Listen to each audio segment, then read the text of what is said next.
Hi everybody, I'm Beebs Kelley. Welcome back to another video. Today we are continuing on in our analysis of Meghan Markle's Variety interview. If you missed part one, we went over her little short video interview portion, which I will link for you up here. And be sure that you're subscribed so you do not miss the fashion edition, unless this is coming out after the fashion edition, in which case I'll link it for you. I'm not sure what order they'll be coming out in, so please excuse me there if there's any errors. It is titled Meghan Markle Lets Her Guard Down on Grieving Queen Elizabeth, Producing with Harry, and Returning to Hollywood. Well, she still hasn't returned to Hollywood. There is no such thing for Harry and Meghan. And this grieving Queen Elizabeth comes with a whole backstory. So this Variety interview, the entire thing was done before Queen Elizabeth's passing and was set to come out right around the time that Queen Elizabeth did pass. Like, obviously they didn't know that at the time, but it was coinciding with Harry and Meghan's brief trip abroad for the Invictus Games at the time. So it was going to kind of coincide with that, and that's actually part of why Meghan was even there for the Queen's funeral engagements, was because they were already in Europe when Queen Elizabeth passed away. So once that happened, they decided to hold off on publishing the Variety article, which was the only right choice to make, but Meghan ended up asking them to redo the interview and even apparently the photo shoot too, but definitely the interview was like pretty much completely redone because Meghan had critical statements about the royal family and statements about Queen Elizabeth that could be interpreted as negative or criticisms, and so she felt she needed to redo the interview. So if that original copy ever sees the light of day, I'm sure it would be quite shocking, or not at the same time, because we kind of expect the Sussexes to lack all sense of social awareness, decorum, respect for anyone else at all, ever, all the time. So we're not really very surprised, but shocking content it surely would be. And the first sentence is, the Duchess of Sussex is in mourning. No, she's not. She really wasn't. The writer details when he first met Meghan Markle. He describes it as an unpretentious but protected place. Wealthy locals and LA transplants come to be treated like royalty. Ironic when he is talking about the Meg. And he has this weird paragraph here that I don't quite understand what he's trying to describe what's happening. He's saying that Meghan went past on a golf cart and he heard somebody in this group say, "Can you imagine?" And he says, perhaps talking about the life that she's led or that she's leading now. But this makes no sense to me. If she sped past, how would these ladies who are teetering about know who it was in the golf cart at all? And how would he hear what they said? It makes no sense. Whatever. He titles this cover story, The Meghan Moment. Again, not a smart PR move. Nobody had an appetite for Meghan anything, let alone a Meghan moment, after the passing of the Queen and all of the stuff that Meghan had done to make the Queen's final years much more stressful. Meghan has been described as many things: disingenuous, calculating, determined, relatable, even Diana-like. But spend a day with her and you'll witness a side that the public hasn't yet seen, the nerdy American mom. Okay. And that, in a nutshell, is the rebrand that she surely communicated was really important to get across. That she needs to get across this nerdy mom, relatability sort of a vibe. He says at the photo shoot, she couldn't have been more at ease. She shook the hand of everyone and burst out laughing at the drop of a hat. Sounds a little bit more manic than relatable or chill. And he says it was almost like a princess in a Hollywood movie, and that's just exactly what she wanted it to seem like. She overacts and overreacts to everything. When asked what she wanted most out of life, she said joy. That's really it. It's everything that we can work toward for ourselves, our friends, our kids, those around us. That would feel so good, and we do feel joyful. Okay, so Meghan has talked a lot about, and Harry, this sort of like new age ideas of like manifestation and manifesting things. There's been a lot of rumors that that's how Meghan and Harry like to approach things. But if that's the case, and what she really does want is joy, then she's going about it the exact opposite way, because all they do is focus on and talk about the negative and complain all the time and create these negative vibes around themselves. And that's why things aren't working out for them, because those two things just don't align. If you were to look at it through that perspective of that set of like beliefs or habits or whatever you want to call it. He acknowledges that Meghan worries that any comments about the Queen or her in-laws will be a distraction from continued mourning, but presses on to celebrate the icon who she says was a shining example of female leadership. She grows animated talking about the warmth and support she received from the thousands of citizens she interacted with during her time in the UK, not to mention the 2 significant content deals she and Harry struck with Netflix and Spotify, and how tenaciously she has fought to build the life and company of her dreams. Okay. All a little over the top. Firstly, Meghan shouldn't have been sitting down to redo this interview this soon, no matter what. From a PR perspective, if I were advising her, I would have strongly steered her towards avoiding this at all together, waiting a full year past Queen Elizabeth's death, because it was such a profound and massive loss. Queen Elizabeth was the longest reigning monarch. She was so important and really felt like the world's grandmother. She was an icon. And Meghan and Harry had just spent a couple of years lobbing attacks at the royal family and the institution, which people tend to forget. They'll say that, well, she never spoke poorly of Queen Elizabeth. But she spoke poorly of what Queen Elizabeth was in charge of, what Queen Elizabeth was involved in. She was in charge of it all. It was her institution, ultimately, at the end of the day. And her family. Laying forth attacks on the royal family is same as hurting Queen Elizabeth, because that's the grandmother of the family, you know, the matriarch of the family. So Meghan and Harry spending so much time complaining about all of that should have warranted a much longer pause to exposure after her passing. But she also uses this as an opportunity to circle back to herself, and even the writer acknowledges that she grows animated when she starts talking about the warmth she received and the time that she spent interacting with citizens of the UK, that she was received well or had positive interactions during this time, is when Meghan grew animated. And I'm not sure that I would say Meghan has tenaciously fought to build this situation. She married into this opportunity. She married into the financial ability to be able to move overseas and start up a company. She didn't really fight for it. She just hired people to do the busy work, and apparently isn't a very good boss because they do a bad job and she's not nice and has been outed as a bully. But anyway, also, if this is the company of her dreams, then it's kind of in shambles. That's unfortunate. My husband, ever the optimist, said now she's reunited with her husband. This made a lot of people upset because during the time of Queen Elizabeth's passing, it was known that, I believe it was Prince Louis, said that same sentiment, shared that sentiment. And it was just one of those genuine off-the-cuff things that little kids say, and, you know, those intuitive moments that they have.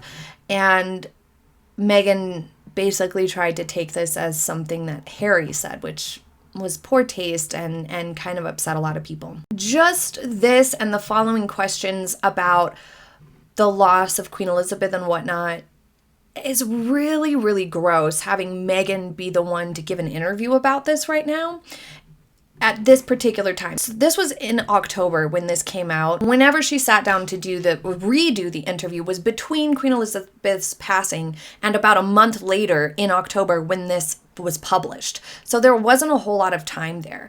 Meghan, being an in-law, somebody who only spent a very small amount of time with Queen Elizabeth, you could probably count the number of hours she was within the same presence or in the same room as Queen Elizabeth on your hands. She probably spent just a handful of hours in the vicinity of the Queen. And after all that she did and all the trouble that she caused, she complained about her and spent even more hours complaining and being disruptive and unkind towards Queen Elizabeth and Prince Philip as well. And so it's simply inappropriate and quite unacceptable for Meghan to be talking about Queen Elizabeth, especially so close to her passing, at all. Also, from the perspective of the family, of the royal family, who lost their beloved family member, who was a huge figure in their family as well as for the country, it was a really big deal. Queen Elizabeth's children, grandchildren, and great-grandchildren were all mourning her loss, and all had lots and lots that they were thinking and feeling about this at this time. It was also a time of great change for them as everything shifted within the monarchy. King Charles taking the throne and the Prince and Princess of Wales now being in a more elevated position, taking on more responsibility, as well as, for example, the Duke and Duchess of Edinburgh and others within the royal family had this major life change and shift on top of all of that. So it was really lacking any compassion for those individuals whatsoever for Meghan to step in there and think that it was okay to talk about Queen Elizabeth at all during this time. Like, really poor taste, really, really unacceptable. If anybody was going to give an interview or discuss Queen Elizabeth's memory or her funeral or her passing or the family's grieving at all, it should have been somebody who was directly related to her at least. Instead, we have this fringe rogue in-law who was super rude and difficult and never really had that strong of a bond with Queen Elizabeth at all. So this was really kind of a gross section of the interview and something that really upset a lot of people naturally. Surely was very difficult for the royals to deal with. And probably, even though there's been more since then that happened that was negative, this was probably yet another really serious blow that just hurt their hearts, just made them feel sad and like this was unfair. And it really was. It was unfair for Meghan to really, it feels like she took something from the royals by discussing this and being the first who's adjacent to the family to discuss this in any sort of a meaningful way or at length in any sort of an interview style capacity. For Meg to be the first one to discuss this monumental loss for the family must have felt like a slap in the face. Super not cool. Let's move on. We've done 2 major interviews since returning to America, with Oprah and with the New York Magazine, which was The Cut, which some found to be snarky. What has it been like to open up about your life now? She says that the Cut story was intended to support Archetypes and focus on our projects. Well, then she should have stayed more focused on her projects then. I've had some time to reflect on it. Part of me is just really trusting, really open. That's how I move in the world. I have to remember that I don't ever want to become so jaded that that piece of me goes away. So despite any of those things, onward, I can survive it. Okay, so she's saying nothing really. They're trying to get at, why did you have Allison P. Davis fired for that article? You were obviously pretty upset about it, and it came across really poorly. How do you feel about opening up? She basically is just saying, oh, I was too trusting. So she's pushing the blame off onto the other people as if they twisted her words somehow. They really didn't. Allison did a really good job of staying focused on just explaining what she was observing and what Meghan was saying, and typing up the conversation into an interesting piece of writing. If you missed that video, I will link it for you here. Next, she talks more about archetypes. She says it's looking at the nuances around the women who come on the show. I'm not a journalist, but I want a candid, real conversation with them. Talking to some really textured, colorful, layered, dynamic women with strong histories. Is she talking about their hair or the people themselves? I choose to include something that I feel is fair to them and also uplifting and something we can all learn from. This is all far too over the top for what Archetypes was. It was empty, it was boring, it was basic, it was uninspired, and we didn't get to hear much of anything about the people who were on the show. Really, every single conversation circled back to the Meg, and it was all about her the whole time. Archetypes was. It was not any of those things that she said. So she says that basically she went to Gloria Steinem's birthday and she hadn't expected it to be a larger gathering, which who knows? We can't take much of what the Meg says as fact. Female support can never be underestimated. Okay, well, how hypocritical. Female support was not what Meghan demonstrated herself, but yet others have shown it to her and she's explaining how important that was. Perhaps she should take that as a lesson for how she should behave when it comes to talking about the royal family. She did not offer any sort of degree of female support to Catherine, Princess of Wales, Queen Elizabeth, Sophie, Duchess of Edinburgh, Angela Kelley, or any of the other women who she has complained about publicly on TV or lied about. So that seems a bit odd. Next, they ask about the Netflix series that had yet to air at the time. She says, "It's nice to be able to trust someone with our story, a seasoned director whose work I've long admired, even if it means it may not be the way we would have told it. But that's not why we're telling it. We're trusting our story to someone else, and that means it will go through their lens. It's interesting. My husband has never worked in this industry before. For me, having worked on Suits, it's so amazing to be around so much creative energy and to see how people work together and share their own points of view. That's been really fun." This was seen by many as her distancing herself from the Netflix show because she was aware that it was going to probably be poorly received because, again, in the Netflix show, they did a lot of complaining about the royals. When asked what are the biggest misconceptions about you, there's so much noise that you become dehumanized. But if you remember that someone's a human being, you don't treat them, talk about them, look at them the same way. My hopes is for Archetypes is that people come out thinking, oh, she's a real person. She laughs and asks questions and approaches things with curiosity.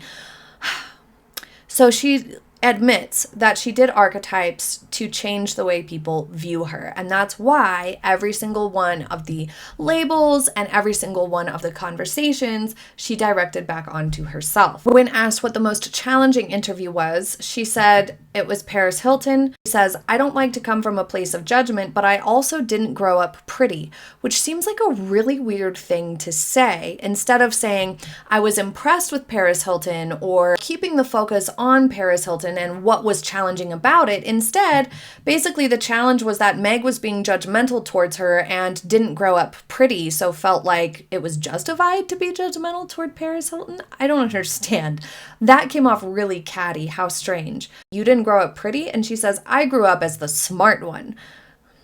So much of what I ended up thinking about when I thought about Paris was envy and judgment, two of the most dangerous things. Well, she should know a thing or two about that with all the envy and judgment she slung at Catherine, Princess of Wales. Then she continues to explain the Paris Hilton episode, but again keeps bringing it back towards herself. And ultimately, it's clear that she's just straight up admitting that Archetypes and all the conversations, she was trying to use them as ways to counteract narratives about herself and trying to manipulate her public image. It didn't work. You're sometimes asked to picture a person that makes you angry. You think about them, you get it all out, and then you're asked to think about them as a 6-year-old child. Can you forgive them? That's how I contextually approach that. Ridiculous. This is sounding like she really didn't like Paris Hilton. And maybe it's because Paris Hilton saw through Meghan and they didn't vibe. Because this is coming across like she's coming at Paris and was really judgmental of her and didn't really like her very much. That's what this is coming across like to me. Perhaps it's just the way it's written. Although this interview is more focused on Archetypes specifically and is asking more questions specifically about Archetypes, trying to really stay on task a little bit more, she's still not doing a very good job of giving people something interesting about Archetypes that they can get excited about. Even when talking about Paris Hilton's interview, she doesn't give any sort of teasers that make it seem like it would be interesting. She even says at one point, "I'm so sorry, I judged you." It's like she's looking down her nose about all of this, and like people should be just so excited that Meghan herself is doing a podcast rather than the content itself being quality. Meghan says she would never go back to acting, and I'm not surprised because she didn't have that successful of a career. She doesn't have the chops for it, and when she has tried to float ideas for it, they have not been received well and have not gotten any sort of attraction in the industry. So I think it might be more of she doesn't want to go back to it or say that she wants to go back to it because she knows she's not necessarily like a name in the acting realm. Like she wouldn't be brought back in or people wouldn't get excited about her coming back to acting. Next, we have a sort of strange approach here. The question says, going through the process you did with the monarchy and then becoming a private citizen again, are those institutions similar? I'm not sure what they mean. There's no like institution for private citizens just in general that like they have to conform to or anything like that. That's weird. So I don't get the way this is written here, this question. She says, every business has a model. I worked for NBC Universal and the USA Network, and that was all part of a very large organization. Bonnie Hammer was my mentor. I would sit at breakfast with her, studying what she ordered, hanging on her every word. I wonder how many elements to that woman's personality, style, or mannerisms Meghan has copied and taken with her. As complex as any organization might be, there is always something in it that I think is positive. Well, it would have been smart of her to apply that to the monarchy because they are similar in that they're a big institution and have a bottom line of representing the queen or king properly and being diplomatic. She seems to have forgotten that there was a lot of positives in her time with the royal family because she has said exclusively negative things about it. She's never said positives about it, which is one of the things that I find so interesting. Not once has Harry or Meghan talked about any of the positive experiences that they had or the things that they liked about being with the royal family. Similarly, they have never admitted any wrongdoing whatsoever. Both bad choices. But it's clear she knows the right thing to say when asked it about something else, but she's just unwilling to view others that way, to extend it into other areas. Very toxic. So much of how my husband and I see things is through our love story. I think that's what people around the world connected to, especially with our wedding. People love love. I'm not excluded in that sentiment. Our definition of love is really expansive. Partner, self, community, family. We use that as a baseline for the kind of shows and documentaries we want out there. Okay, well, that's ridiculous. They have not put forth those sorts of things. And like I said last time, Netflix really just communicated their contempt for the media, for the monarchy, for members of the royal family, for members of their family. And an ideal project for Archewell makes no sense to say things about love and love story. I have a video coming up about all the errors Meghan and Harry made in terms of publicizing their love story and the trouble that it's gotten themselves into now. So be sure you're subscribed so you do not miss that. It doesn't always have to be so serious, like a good rom-com. Please no. I think it's clear that Harry and Meghan creating a rom-com is completely off the table. There's no appetite for it. There's not enough talent behind those ideas from them for that to happen. But it's clear at this particular point, a couple years ago, that was one of her ambitions. And she was trying to sort of tease it here in this interview, which is really, really cringe and unfortunate. They ask if she would allow her kids to be part of the entertainment industry, and she says yes, but then once again we have this grandiose come back to me moment where she focuses it on herself once again. She talks from the perspective of becoming a parent and says, well, they're our kids, obviously. They're part of a legacy and a tradition and a family that will have other expectations. I want them to carve their own path. There will be so many people that will talk about what opened the door for my children, but it still takes talent and a lot of grit. We're creating, rather than they are, multidimensional, interesting, kind, creative people. That's who our kids are. I don't know.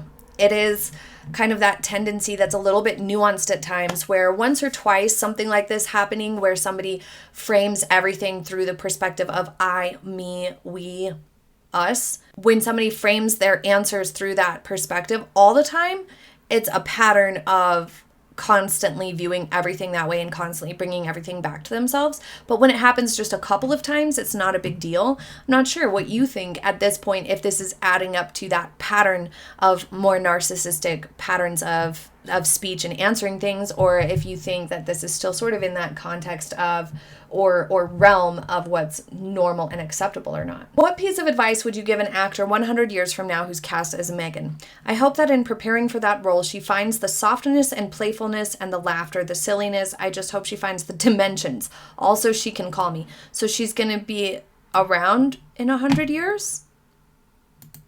Not so sure she listened to the question. She's far too excited at the prospect of somebody playing her in a movie.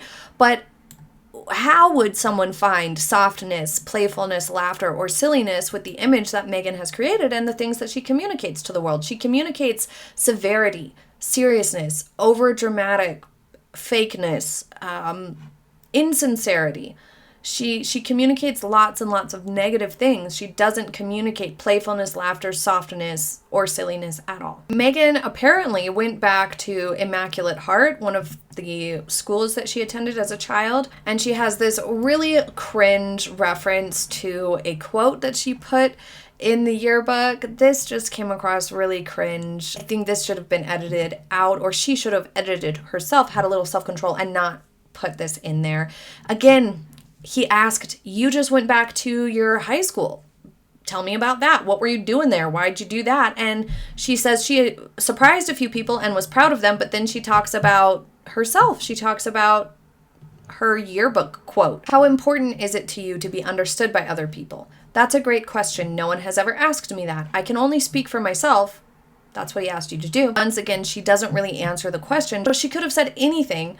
But this is not an answer. And then the interview concludes with just a bunch more nothingness. Just stuff that doesn't really matter. It's not interesting, it's not good reading, and it gives us no information at all. Then there's sort of like an aside note to conclude the article that is not part of the actual interview, that was added later, as you can read here, where it kind of tries to anchor things back to the purpose of the interview and to deliver a little bit more value, but still doesn't quite lend itself well to the article because it's so disconnected. This felt very jerky. If this were like a ride, it would be very whiplashy and jerky and chaotic. There wasn't as strong of a focus as there should have been, but also when they were focused on archetypes, once again, Meghan just couldn't resist the urge to constantly bring it back to herself. So we didn't end up with leaving this interview with much information about what archetypes was going to be like and what we can expect from it and how interesting it was going to be. None of that. It ended up just, once again, falling flat and being kind of blah. Just like Meghan. Be sure that you're subscribed so you do not miss the fashion edition covering the photo shoot that she did for this Variety article. It was a mess. There's just not much substance to these things, and when there is, it's empty and contrived. So leave your thoughts in the comments, and I will see you next time. Have a happy day, everybody. Bye.